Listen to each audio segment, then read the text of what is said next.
The otherworldly beauty of Iceland put a spell on me. On this island in the North Atlantic, nature's subterranean might and capricious elements seem to have a mind of their own, as if they were powered by intention or magic rather than physics. This land huffs and puffs, gurgles, howls, dances, hums, thunders, putting on a heart-stopping show that inspires legends and astonishes whoever is lucky enough to witness it.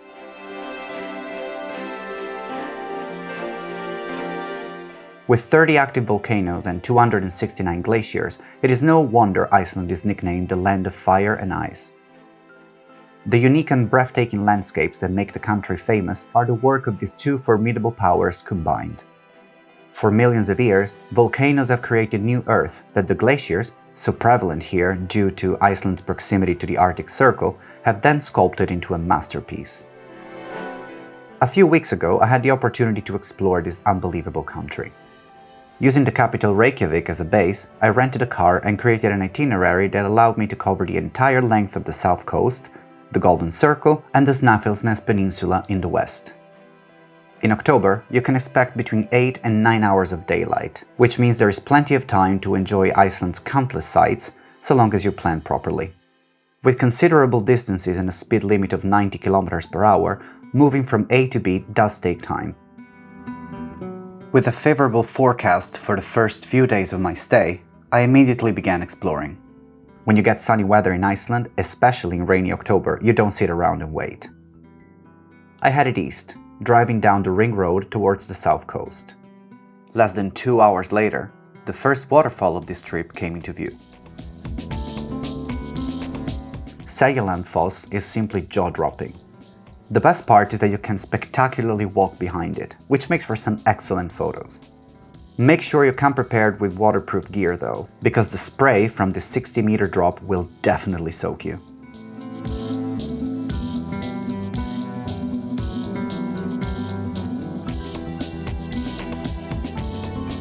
A few kilometers down the road, I got to enjoy a stunning view of Eyjafjallajökull. Try to say that 5 times in a row, or even just once. This ice cap covered volcano famously erupted in 2010, thrusting a 9-kilometer ash plume into the sky and disrupting air travel across Europe for over a week. The event put Iceland on the map though, and the tourism boom that followed resurrected the country's economy, which had been badly hit by the financial crash of 2008. Between 2010 and 2018, the sector grew by a crazy 400%. Every cloud has a silver lining, I guess. Even an ash cloud. Further down the ring road is picture-perfect Skogafoss.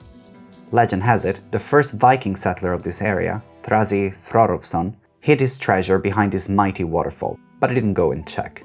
Instead, as the sun climbed higher in the sky, but not too high given the season, I went up the 430 steps leading to the top of the slope, to get a bird's-eye view of the fall and its surroundings.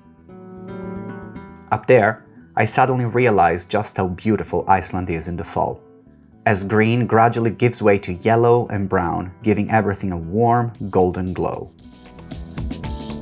It doesn't take long to realize how barren Icelandic landscapes are. There are hardly any trees on this windswept island, and as I continue my journey east, all I saw was vast, brownish plains with dark mountains in the distance, with a glacier occasionally sticking its head out. My next stop was the famous black beach of Reynisfjara. Its volcanic sand, imposing sea stacks and curious basalt columns make this a popular stop along the ring road. When I got there, the light was blinding and the wind barreled down on the beach. This place is said to be the home of trolls, mysterious creatures that only appear at night. Actually, according to a local legend, the sea stacks just off the coast of Reynisfjara are nothing but 2 trolls that got petrified by the sun after taking too long to drag a ship to shore during a raid. Fair warning, if you think that dipping your toes in the water is a good idea, you might want to think again. This is a dangerous beach, where 5 people have died in the past 7 years alone, swept out to sea by sneaker waves. Past the picturesque town of Vik, the landscape got more and more spectacular. I soon reached the Eldraun lava field, the largest in the world, created by one of the most violent eruptions ever recorded. Between June 1783 and February 1784, the Laki volcanic fissure spewed an estimated 42 billion tons of lava, which slowly trickled down the slopes and covered everything in its path. As beautiful as this moss-covered plain looks today, the eruption was a truly catastrophic event with far-reaching consequences. The poisonous gases it produced led to the death of 25% of the Icelandic population, droughts in Africa and India, and crop failures across Europe. Some say the famine that followed may even have contributed to the French Revolution. As I looked around, I was reminded that Iceland's raw beauty is the result of an endless game of creation and destruction.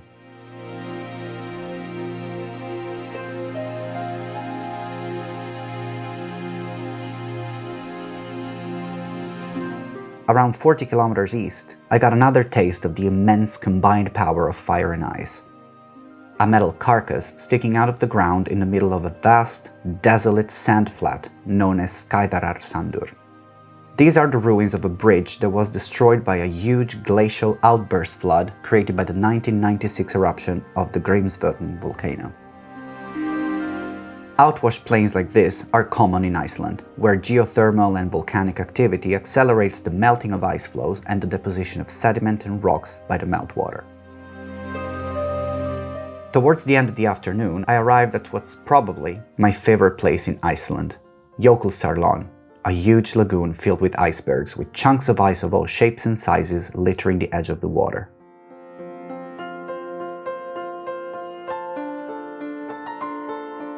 In the near-complete silence, I felt like time had stopped. It was like a dream. The sun was about to set and the light was warm, adding another magical touch to the scene.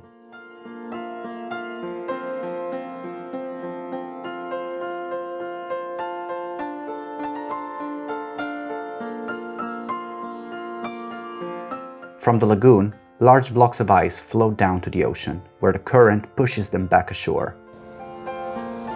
The waves constantly lash at them, slowly eroding them until they become so small that they resemble diamonds. This is Diamond Beach, where icebergs go to die.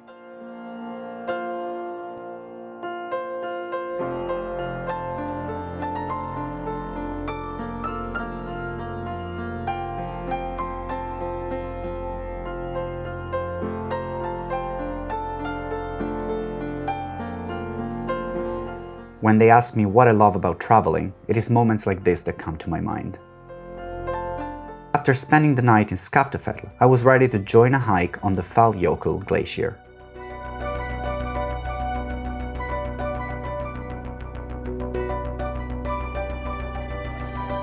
It is truly humbling to stand on top of a glacier, and heartbreaking to think that these white giants are disappearing all around the world.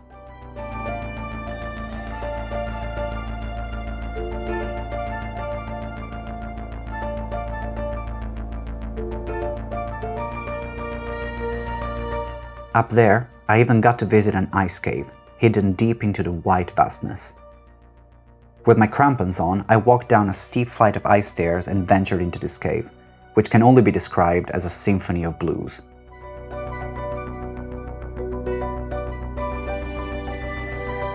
On my long drive back to Reykjavik, I stopped at Fjallargljúfur, a 2-million-year-old canyon just off the ring road that looks like it came straight out of a Game of Thrones episode.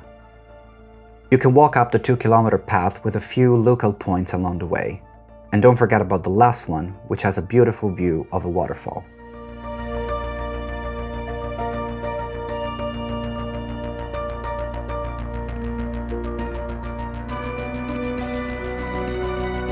The following day the weather held up, and I decided to focus on the Golden Circle.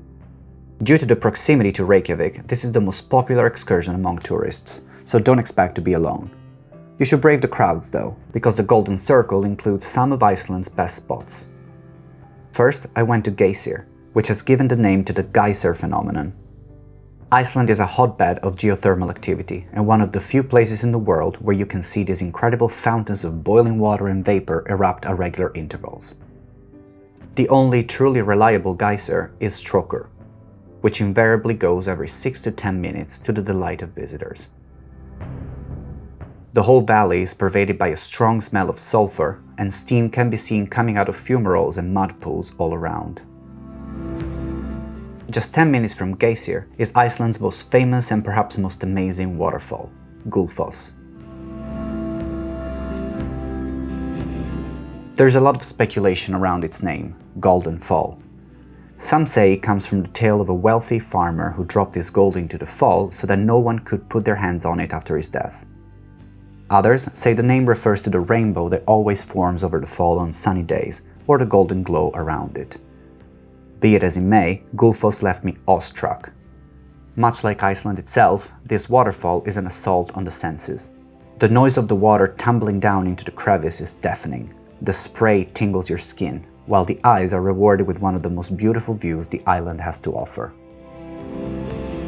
To complete the Golden Circle, I headed to the Thingvellir National Park, a place of great historical and geological interest. Not only was the Icelandic nation essentially founded here, with the first meeting of its parliament taking place in the year 930, but the mid-Atlantic range runs right through the park. Iceland sits on top of two tectonic plates that are slowly moving away from each other by a couple of centimeters each year, ripping the island apart. Amazingly, in Thingvellir, the fault is above ground, which means you can actually see and touch the point where two continents, America and Europe, meet.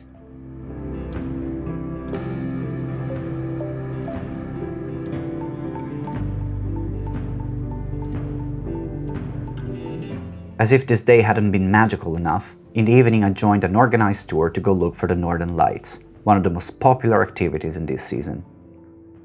While I was dying to see them, I didn't want to keep my hopes up. Conditions have to be just right for the aurora borealis to appear. The sky has to be clear, there has to be little to no light pollution, and there must be solar activity, of course. So I almost couldn't believe my eyes when I stepped off the bus and was met with the eerie sight of a grayish, milky haze in the sky. I was surprised to see it wasn't green, although it did appear green in my videos and photos, and even more surprised to see how quickly it moved and changed shape in the night sky. That night I forgot all about the bitter cold and was nearly moved to tears by this elusive, mysterious spectacle. Truly an unforgettable experience. Clearly, luck was on my side during this trip, and the following day I was super happy to see the weather in the Snæfellsnes Peninsula, northwest of Reykjavik, was going to be good. So off I went, for another full day of driving and exploring. First stop on the way to the peninsula, the Gerðuberg basalt columns, an imposing cliff sticking out of a wind-lashed plain. Because of their bizarre hexagonal shape, these rock formations, the same I had seen in Reynisfjara, look man-made. But they're actually the result of lava contracting and cracking as it cools down. Past the cliff, up a slope, the landscape changed abruptly, and within a second I was on Mars, a feeling I experienced time and time again in the following hour or so.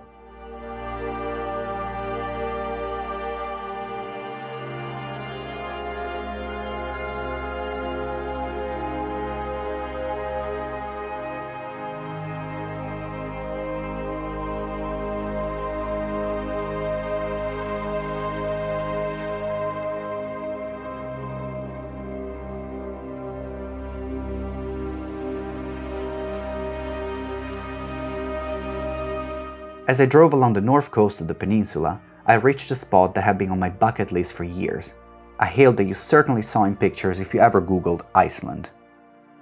Kirkjufell is one of the most photographed places in the country, and with good reason.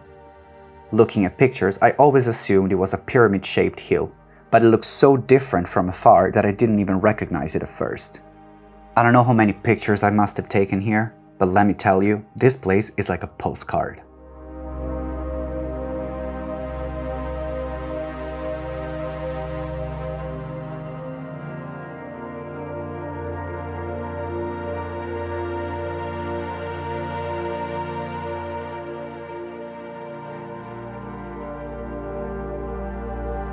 Half an hour later, I entered the Snæfellsnes National Park, with its impressive snow-capped volcano, lovely views of the ocean, and the amazing rock formations of Lone Ranger.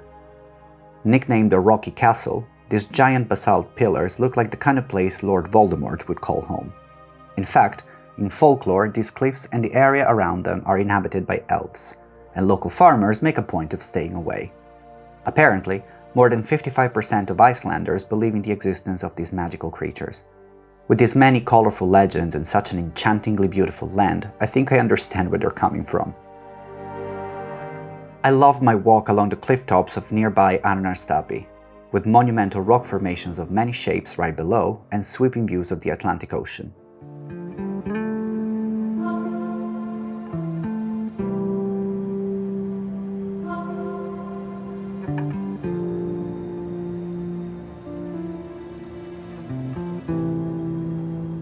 A few kilometers down the road, I stopped at the Reykjavik Gorge, a narrow crack in the mountain with moss-covered walls and a little waterfall inside. Magic permeated the place. In a popular 14th century Icelandic saga, the half-giant Bardar, whose bearded statue I had just seen in Arnarstapi, threw two boys into the gorge after they pushed his daughter out to sea on an iceberg that floated all the way to Greenland. The icing on the cake of my excursion to Snæfellsnes was the beach at Itritunga, a great place to spot seals. Some of the more curious ones stuck their head out of the icy water, staring at tourists, while others lazed around in the late afternoon sunshine just a few meters from the shore.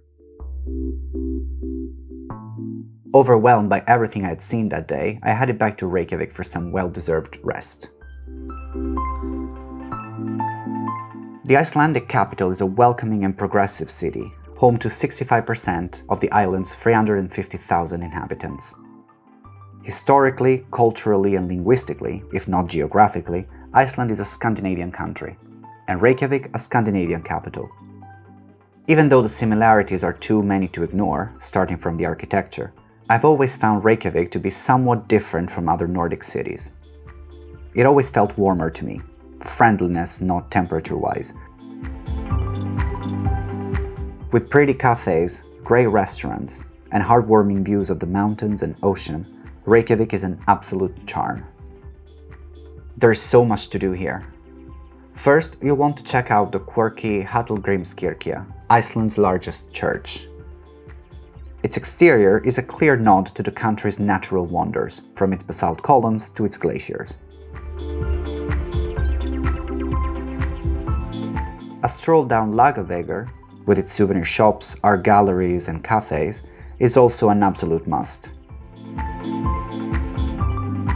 Walking along the seafront, I enjoyed the great views across the bay and some interesting architecture and elements of urban design, like the Sun Voyager and the elegant Harpa concert hall.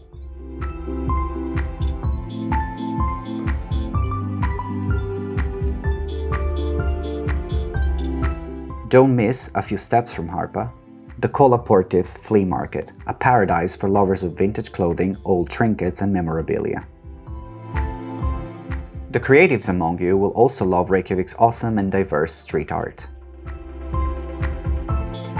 Of course, if you feel like braving the cold, you can also think about joining a whale-watching excursion. I know mine was worth every penny.